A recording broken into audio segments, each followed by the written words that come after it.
Hello sports fans and welcome to Hasty History. My name is Professor S and today we're going to talk about the War of 1812. Now, the first thing you really need to know about the War of 1812 is that, yeah, it was a war, and yeah, people died, but it was sort of more like one of those fights that you used to get challenged to in elementary school.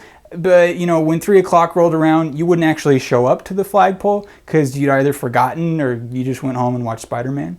So, in celebration of that theme, I am actually wearing garb that I would have worn back in elementary school in the early 90s when I was forgetting to go to the fights that I was challenged to. So, we've got your very fashionable polo and a Surge hat that I have legitimately owned since elementary school in the early 90s. So, the War of 1812. Think of it, if you can, like the American Revolution Part 2, the sequel to the American Revolution, right? Because it's the same people fighting and it's not too long after the Revolutionary War. Before we can really get into the War of 1812, you gotta understand the why. What brought these two guys back to the risk table, okay?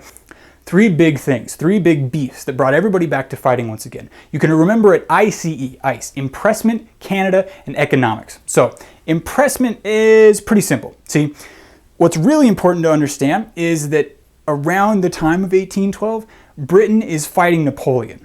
That means Britain, to fight Napoleon, needs soldiers.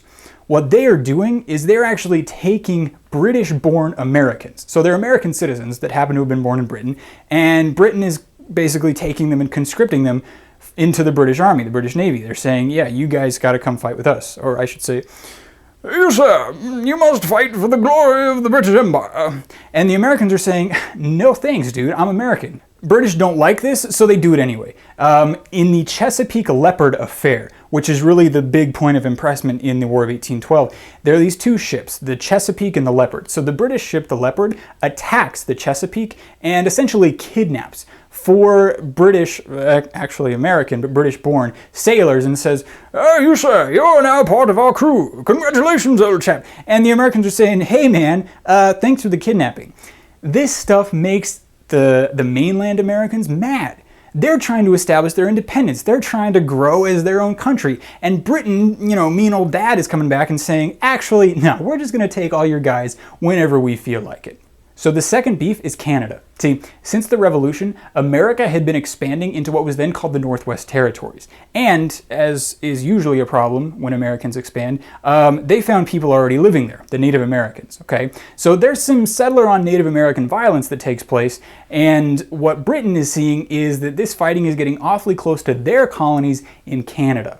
So Britain takes this opportunity to start shipping supplies and weapons and stuff to the Indians to help them fight the settlers. Again, America doesn't love this. So beef number 3 is economics, okay?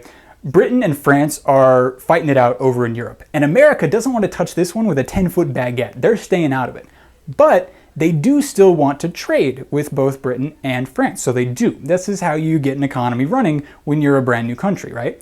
Problem is, Britain doesn't like the fact that America is essentially supplying their enemy. So Britain decides they're going to enforce, or try to enforce anyway, a bunch of trade restrictions, tariffs and stuff like that. Again, just little things that all add up to making the American populace mad. 3 beefs that altogether equal one big all-beef patty. So all these beefs together, America has had enough. President James Madison and the legislature formally declare war on Britain. And it's actually a nice little scrapbook moment, because this is the first time that America has ever formally declared war as a country. It's nice. But here's the elementary school flagpole at 3 p.m. part, right? Britain is so tied up fighting Napoleon in Europe, they don't have anybody to spare to send over to fight America. And America, because it's such a new country, they don't have the manpower to launch like a full-scale invasion of British-controlled Canada. So, I mean, they can declare war all they want, but they're not really doing anything to each other. America does make a couple of incursions up in the Northwest Territory, but it doesn't go great. They don't really accomplish anything. It's hardly a war. Things really start to heat up, though, in 1813 when everybody starts fighting on the water.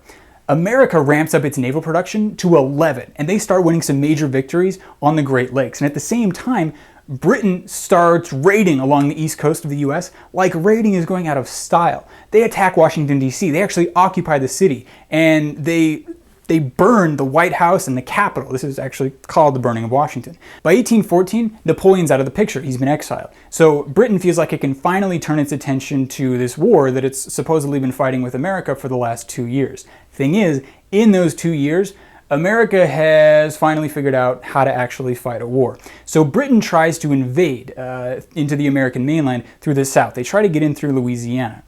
General Andrew Jackson gives them the what for in New Orleans, and they sort of retreat. They come back to the flagpole and they realize, you know what, Napoleon's out of the picture. Impressment's not really an issue anymore. Trade restrictions aren't really an issue anymore. I don't know, man. Do you want to just sign the Treaty of Ghent and call it a day? And that's what they do. They sign the Treaty of Ghent. It ends the War of 1812, and everybody feels pretty good about it. In fact, this is what kicks off the era of good feelings in the United States. So I hope you're feeling good about the War of 1812. I know I'm feeling good about wearing a backwards hat again. It's been a long time. So this has been Hasty History, and you guys stay hasty, my friends.